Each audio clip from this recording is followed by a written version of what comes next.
Thank you very much. We are here at the current hospital to see the Honorable George Kaimbori, the Honorable Member of Parliament for Juja, who was brought here in critical condition. Last Friday, the Honorable George Kaimbori had a function in his constituency in a place called Gachagua, and he had a serious engagement with his constituents. In fact, I had the opportunity to address those people through the phone. And after he left the ceremony, he was accosted by officers from the DCI who chased him, and he was able to escape using a motorbike with the help of the local constituents. His vehicle was impounded and his driver was arrested. That vehicle is still in the hands of the DCI. And on Sunday, when he was in church, immediately after the service, 2 undercover agents of a killer squad that has been put in place to deal with elected leaders who are not supportive of William Ruto abducted him in full glare of the church members, and in the process almost harmed his wife. It is not known where he was taken to, but after a serious search early this morning, he was found in a coffee plantation in Kibichoi, that is in the Githunguri constituency, badly beaten and in very serious condition.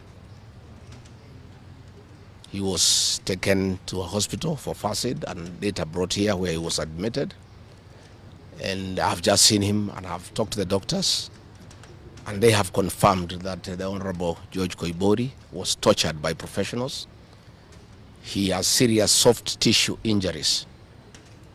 This is torture normally done by professionals.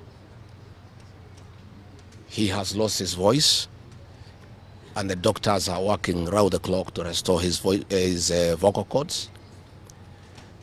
And the Honorable Kaimbori has been able to communicate through writing because he is not able to speak. That some chemical was administered through inhalation, and the doctors have told us that preliminary investigations confirm that that chemical has interfered with his vocal cords. The doctors have assured us they are doing everything within their power to make sure that he is out of danger. They have taken blood and urine samples to private laboratories, different ones, so that they can establish what could have happened in Martha's poisoning. You remember last weekend I said that a special squad had been set aside, and now we have confirmation that President William Ruto, CS for Interior Kipchumba Murkomen, and the Deputy Inspector General, Mr. Eliud Langat, all from the Kalenjin community, have put up a squad to deal with leaders who are opposed to this regime. The Honorable Kipchumba Murkomen has sent a message to us through common friends that his appointment to the Ministry of Interior is to make sure that William Ruto is re-elected as president and to deal with anybody who can stop that objective. Officers from the National Police Service has confirmed to us that a special squad of 20 police officers from the Nandi sub-ethnic community are the ones behind the abduction of George Kaimbori, and they are the ones that were deployed in Kakamega to target the Honorable John Methu and Karungo Athangwa. Specifically, there were about 300 police officers who were deployed in Kakamega, but 20 police officers from the Nandi sub-ethnic community under the direct command of the Deputy Inspector General, Eliud Langat, and reporting to Kipchumba Murkomen and William Ruto had been assigned to harm the senator for Nyandarua and the senator for Kiambu because of their vocal stand against this regime.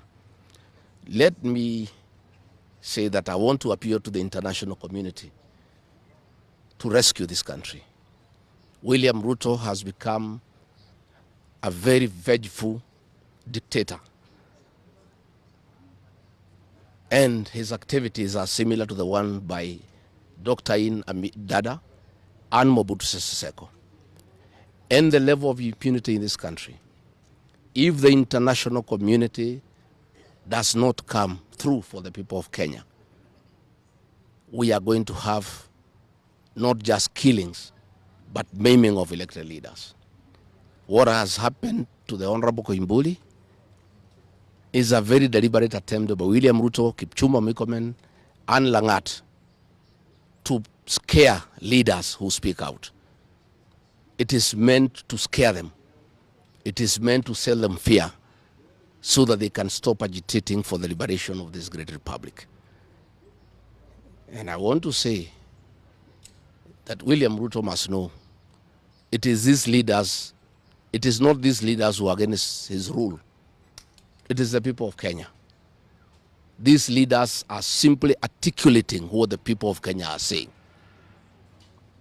And even if he targets these leaders to kill them, to maim them, he cannot do the same to each and every Kenyan. And I want to tell him to stop spreading the narrative that the rebellion against him is coming from the people of Mount Kenya region.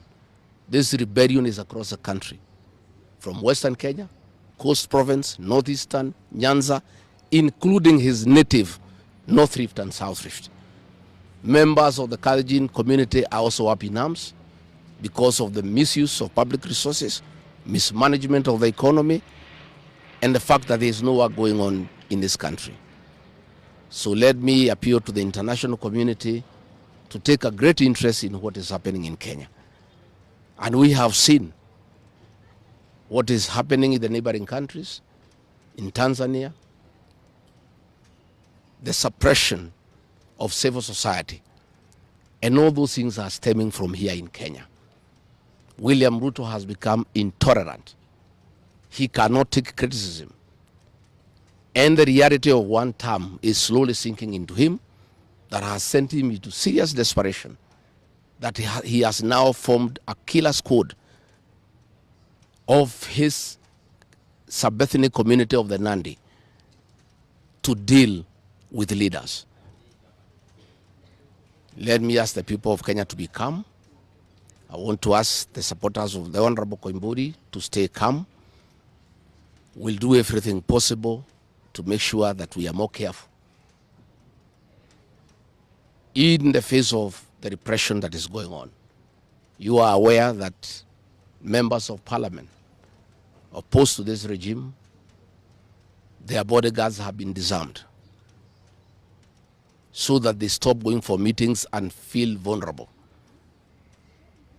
But it is very clear why they have been disarmed is to allow members of that gang that has been formed by the president to abduct them and to threaten them. And if anything happens to these members of parliament, to any leader in this country opposed to William Ruto, the president will be held to account. And let me tell William Ruto, people of Kenya cannot elect you by force. They elected you on their own free will.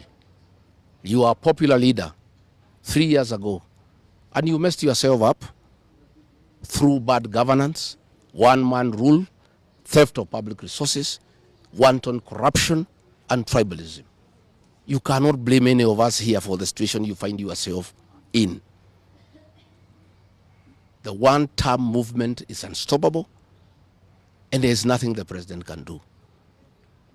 He can kill these leaders, he can abduct them, he can torture them, but he cannot do that to all the people of Kenya. So I want to urge members of parliament and senators and others not to give up. Nobody can die from morning to evening. You can only die once. And the tree of liberation will be watered by blood. The Honorable George Kaimbori is a hero of the Kenyan people. What he has undergone, the torture, the pain he is in, the anguish to his family members is not in vain. This liberation will take place, it will happen. And let me conclude by asking the Kenyan people not to be intimidated. Kenya is a constitutional democracy. They are entitled to cast their vote the way they want. And William Ruto cannot force the people of Kenya to elect him. And there is nothing he can do about it. Thank you very much.